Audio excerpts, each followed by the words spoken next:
कृष्ण अपने रास के लिए जाने जाते थे, जीवन का रस।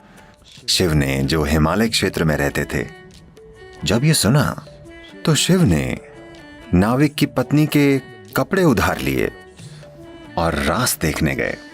ये स्त्री गुण की सबसे बड़ी तारीफ है।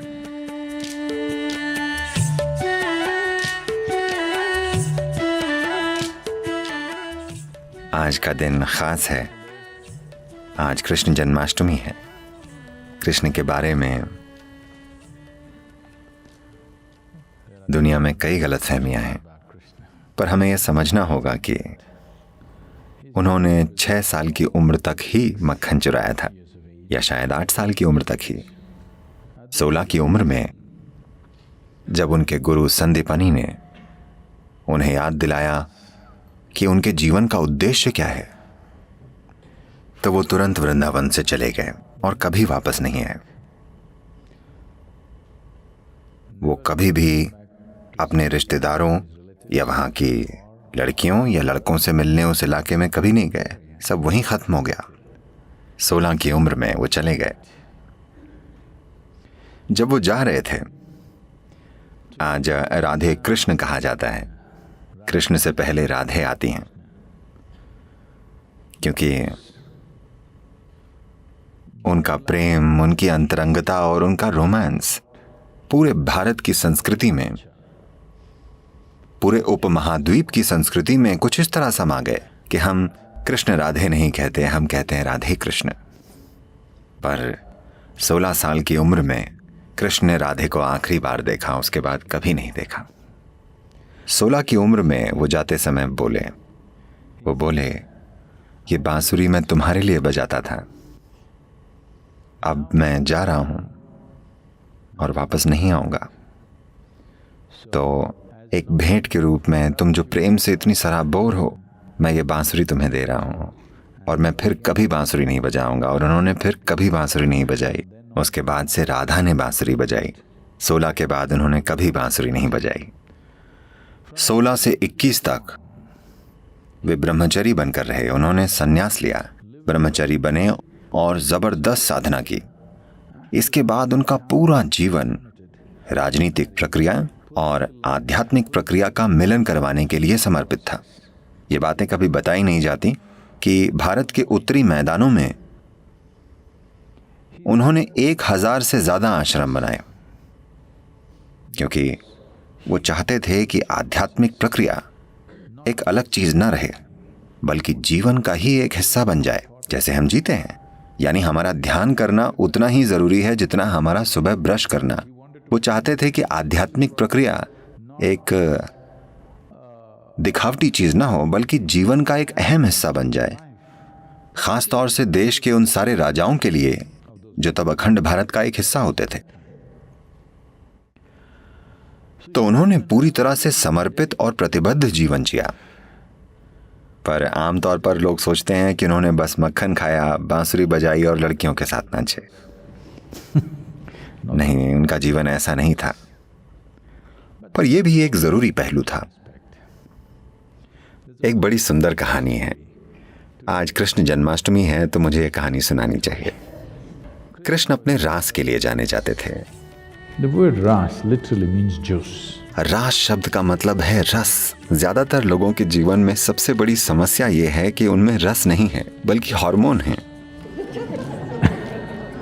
उनमें जीवन का रस नहीं है, यानी जीवन ही नहीं है, जीवन की तीव्रता नहीं है। तो रास यानी जीवन का रस, शरीर का नहीं बल्कि जीवन का। क्योंकि शरीर के रस कम ज्यादा होते रहते हैं, वो समय समय पर बदलते रहते हैं। पर वो बात कर रहे हैं जीवन के रस की। तो पूर्णिमा की रात के नृत्य को रास कहते थे, क्योंकि वो जीवन के रस से भरा हुआ होता था। This is not a hormonal party in the night.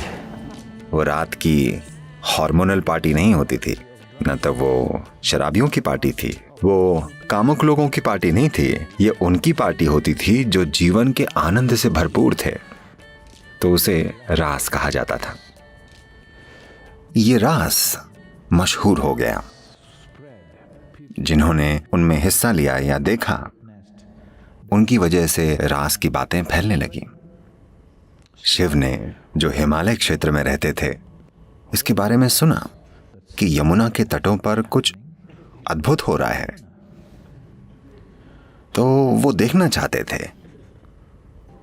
क्योंकि वो रास करने वालों में से नहीं है, वो तांडव करते हैं। आंखें बंद हों तो उन्हें आसपास का कुछ पता ही नहीं होता। वो नाचते हैं तो उनके आसपास कोई नहीं होता, ना आदमी ना औरत। वो वहां हो ही नहीं सकते, वो ऐसा नाचते हैं। तो जब उन्होंने इस नए नृत्य के बारे में सुना जहां रस बह रहा है, तो वो देखना चाहते थे। वो यमुना के तट पर पहुंचे और वो नदी पार करना चाहते थे।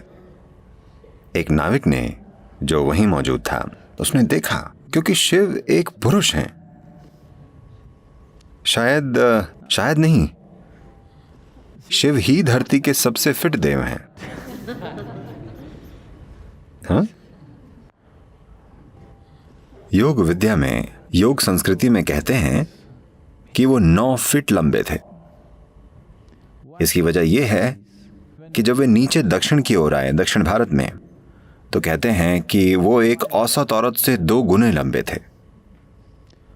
तो आमतौर पर उस समय दक्षिण भारत में औरतों का कद 4.5 से 5 फुट के बीच था। तो ये माना जाता है कि वो 8.5 से 9 फुट के बीच थे। तो वे एक पुरुष हैं, पूरे पुरुष, परम पुरुष। तो नाविक उन्हें देखकर बोला, आप बहुत ज्यादा ही पुरुष हैं, आप रास में ऐसे नहीं जा सकते। वहां बस एक ही पुरुष है, सिर्फ एक। वहां कृष्ण ही पुरुष हैं। इस तरह का आदमी वहां नहीं जा सकता। शिव बोले, तो अब मैं क्या करूं? वो बोला, कम से कम औरतों के कपड़े पहनकर जाइए। वो बोले, क्या मैं औरतों के कपड़े पहनकर जाऊं? वो बोला, वरना आप रास में नहीं जा सकते। तब वो बोले, अब मुझे औरतों के कपड़े कहां मिलेंगे? तब वो नाविक बोला, मैं अपनी पत्नी से कहता हूं, वो आपको अपने कपड़े दे देगी, आप उन्हें पहने और जाएं। रास में सही तरीके से हिस्सा लीजिए, एक स्त्री गुण की तरह, न कि पुरुष गुण की तरह। तो शिव ने नाविक की पत्नी के कपड़े उधार लेने का फैसला किया, जो उसने पहने हुए थे। मेरा मतलब, वो एक गरीब परिवार था। शिव ने देखा कि ये दूसरे जोड़ी कपड़े भी नहीं है। उसने वो कपड़े पहनने के लिए कहा था जो उस स्त्री ने पहने हुए थे। कहीं कहीं बड़ी सुंदर पेंटिंग्स हैं, शायद ये मधुबनी पेंटिंग्स हैं, जिनमें इनमें एक स्त्री का हाथ दरवाजे से बाहर है और शिव ऐसे कपड़े ले रहे हैं और रास में जाते हैं। ये कहानी कृष्ण के गुणगान करते हुए हमें ये बताती है कि अगर आपको रास को जानना है तो आपको स्त्री गुण को जानना होगा, नहीं तो आप रास नहीं जान पाएंगे। ये प्रकृति, ये स्त्री गुण की सबसे बड़ी तारीफ है, समझे आप? ये स्त्री गुण की सबसे शानदार तारीफ है, स्त्री नहीं, स्त्री गुण। क्योंकि इस संस्कृति में हमने हमेशा समझा है कि जीवन सिर्फ तभी सुंदर होगा जब पुरुष और स्त्री गुण की भूमिका बराबर हो। Today we are building a world where feminine is being massacred. आज हम ऐसी दुनिया बना रहे हैं जिसमें स्त्री गुण खत्म किया जा रहा है। आज सफल होने के लिए औरत को आदमी जैसा बनना पड़ता है, वरना कोई चांस नहीं है कि वो आज की दुनिया में सफल हो पाएगी। स्त्री गुण का खून किया जा रहा है। आप देखिए, ये हो रहा है। आप दुनिया में कहीं भी जाएं, अब सामान्य बातचीत में भी लोग बिल्कुल पहले जैसी बातें नहीं करते। अब वो मौसम की भी बातें नहीं करते जैसे पहले करते थे। आज दुनिया का हर बेवकूफ एक ही बात कर रहा है, इकोनॉमी। हाँ, कहीं भी जाएं, इकोनॉमी का क्या हाल है, शेयर मार्केट कैसा चल रहा है। कोई मॉनसून के बारे में भी नहीं पूछ रहा है। सभी सिर्फ अर्थव्यवस्था और शेयर मार्केट की बातें कर रहे हैं। इसका मतलब पुरुष प्रकृति हावी हो गई है। जीवन यापन सबसे बड़ी चीज बन गई है। एक सरल सी चीज, इकोनॉमी का मतलब क्या है? Simple survival. बस जीवन यापन, है ना? जीवन यापन के पेचीदा तरीके, हाँ है ना? जीवन यापन का प्रोसेस, भोजन कैसे मिलेगा, ये कैसे करें, वो कैसे करें, कैसे कुछ बना लें, ये जीवन यापन हुआ। घर बनाना, खाना, कपड़े पहनना, थोड़ी खरीदारी करना, ये जीवन यापन है ना? अब हम बस जीवन यापन की ही बात कर रहे हैं, क्योंकि स्त्री गुण काफी हद तक दूर कर दिया गया है। कम से कम घरों में इसे रखें, बाहर समाज में तो ये काफी हद तक खत्म है। पुरुष गुण ही सब कुछ है। तो आज कृष्ण जन्माष्टमी है, यहाँ उनका संदेश ही ये है। वो ये कह रहे हैं कि अगर समाज में स्त्री गुण ना हो तो असल में जीवन भी नहीं होगा।